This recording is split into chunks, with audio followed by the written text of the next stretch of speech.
Teaching, it's the one profession that impacts everyone, especially in the early years, where someone demonstrates their strengths and academic challenges in the classroom.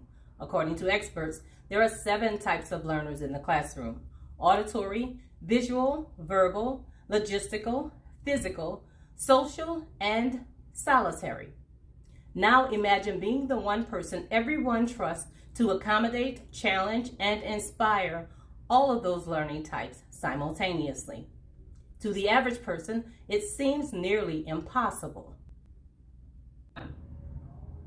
However, because of something Spencer Kagan did more than 30 years ago, documenting evidence, developing research.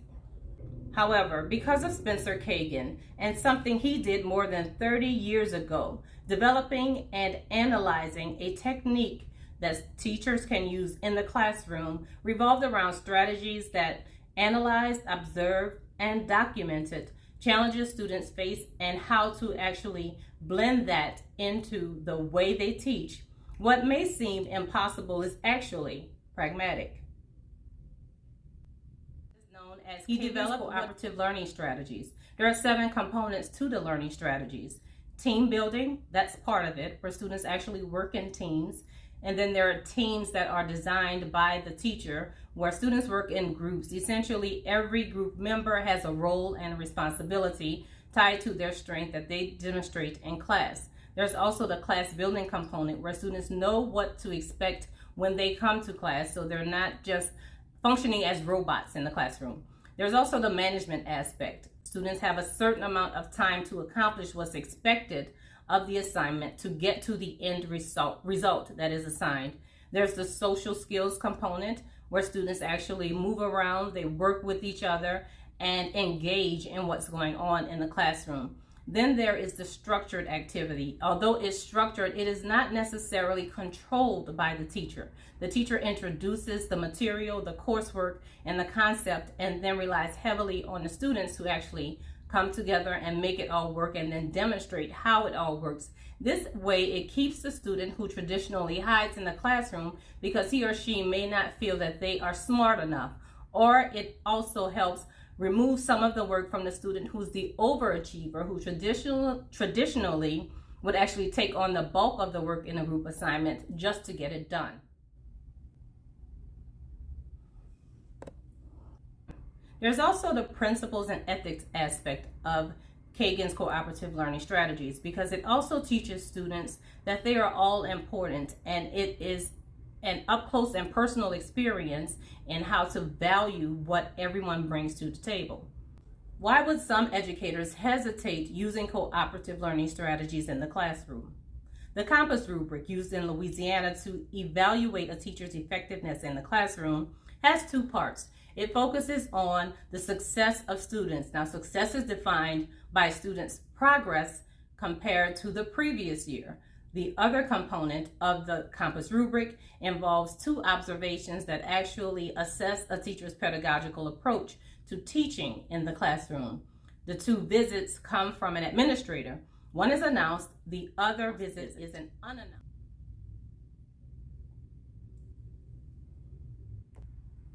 The teacher and administrator meet before the evaluation period to actually discuss what's going to be included on the Compass rubric. This is a collaboration on both sides of the evaluation to make sure there is a clear understanding of what's going to be assessed, evaluated, and what is measurable, what is actually achievable on both sides. The teacher's end of the year rubric score is a combination of factual evidence that the teacher has actually documented throughout the school year as it relates to students progressing in certain areas, the type of instruction delivered, and the type of techniques used to actually deliver the instruction. The other part of the rubric includes what the administrator actually observed during those 2 visits throughout the school year. 50% of the rubric's score comes from the success of students, and success is measured by students' progress on maybe state exams, classroom exams, or even district quizzes and exams that reflect students' comprehension of content. The other 50% of the rubric actually comes from a checklist observers use or administrators use when they are in the classroom observing a teacher. They are checking the effectiveness of the teacher's pedagogical approach, classroom management, and the ability of the students to actually complete coursework as instructed independently. However, if there is a need for help, students have the need for little help from the teacher, and they are not actually essentially walk through or having their hands held to complete the work. When you consider that, and 3, 2, 1. 3, you consider that alone, teachers may be hesitant to incorporate cooperative learning strategies in the classroom because they see it as something else that is added to a checklist that teachers already complain about not having enough time in the school day to actually complete. Also, in reviewing the performance evaluation that is available for anyone to see on the Louisiana Believes website, there is nothing that explicitly says that cooperative learning strategies will be part of the teacher's evaluation process. So if it's not there in the performance review or performance rubric review, then teachers might see that as them wasting their time. If it's not going to be evaluated, why should I include it? It might be something nice to add to the way I teach already, but it's not actually necessary.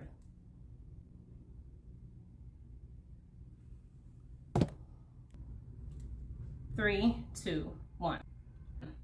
Another reason teachers may actually pause on implementing cooperative learning strategies in the classroom could be tied to their attachment to what they believe already works, the old way of teaching, because after all, it got them there, right?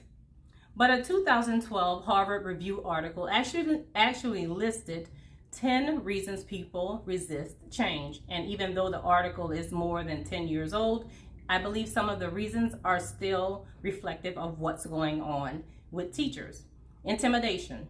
Teachers may be intimidated by incorporating cooperative learning strategies because they feel ill-equipped or undertrained to actually implement the new strategies. They don't feel they have the skills that are necessary to actually be successful at this, so they shy away from it. Another reason could be teacher fatigue. Again, going back to the to-do list. Teachers have enough things to do. Why do I want to do this one extra thing? Another reason teachers may resist incorporating cooperative learning strategies in the classroom could be tied to their commitment or actually attachment to the old way of learning, because after all, it worked for them, right? But a 2012 Harvard Review article actually outlined 10 reasons people resist change. And even though the article is more than 10 years old and there are 10 reasons, I believe there are 3 that actually deal with what's going on with teachers and bringing anything new into their classroom. Teachers may, 1, be intimidated by doing something different. They also may feel that they are ill-equipped or under-skilled at actually teaching this new thing, and they may fail, so they fear failing. There's also teacher fatigue, where it's enough already. Why do I have to teach something else? And one last thing they may be concerned about when incorporating cooperative learning strategies is the ripple effect. Okay, we learn how to do this. We implement this in the classroom, and then what's next? Is there something else I'm going to have to learn once my students actually embrace cooperative learning strategies? 3, 2, 1. Cornell University's 3, 2, 1. Cornell University's Center for Teaching Innovation defines active learning as a method that asks students to actually engage in their learning, to demonstrate that they have learned something, to be active, to be inspiring, to be creative.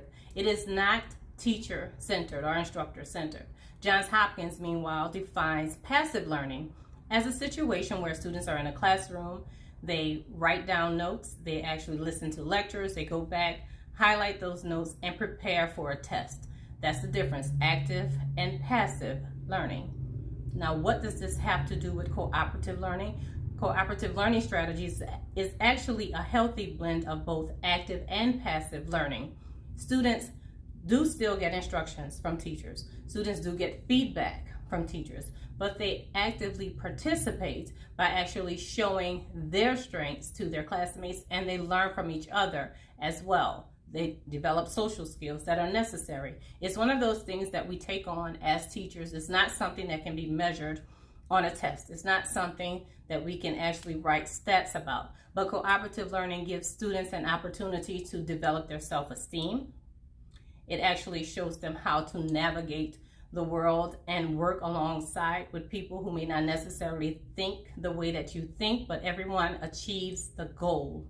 And the goal is to win, and the win is achieved by the entire team. 3, 2, 1.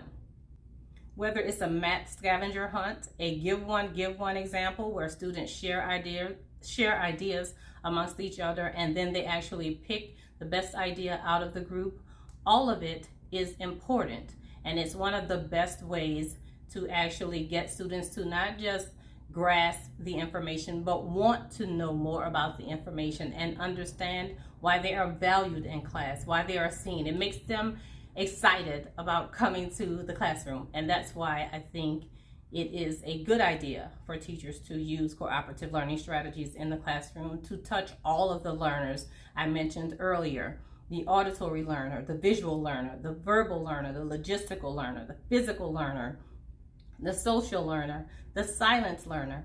All of them have a place in cooperative learning strategies, unlike what you and I probably experienced together when we were going through school. It was the rote approach. Teacher lectures, right? We come back, we prepare for a quiz. Maybe 1 or 2 students get an opportunity to comment on the coursework, and then we move on to the next lesson. If you were asked to raise your hand and share whether or not you liked that type of teaching, you would probably keep your hand down or just stare. Exactly. That's my presentation. My name is Maniko Bartholomew.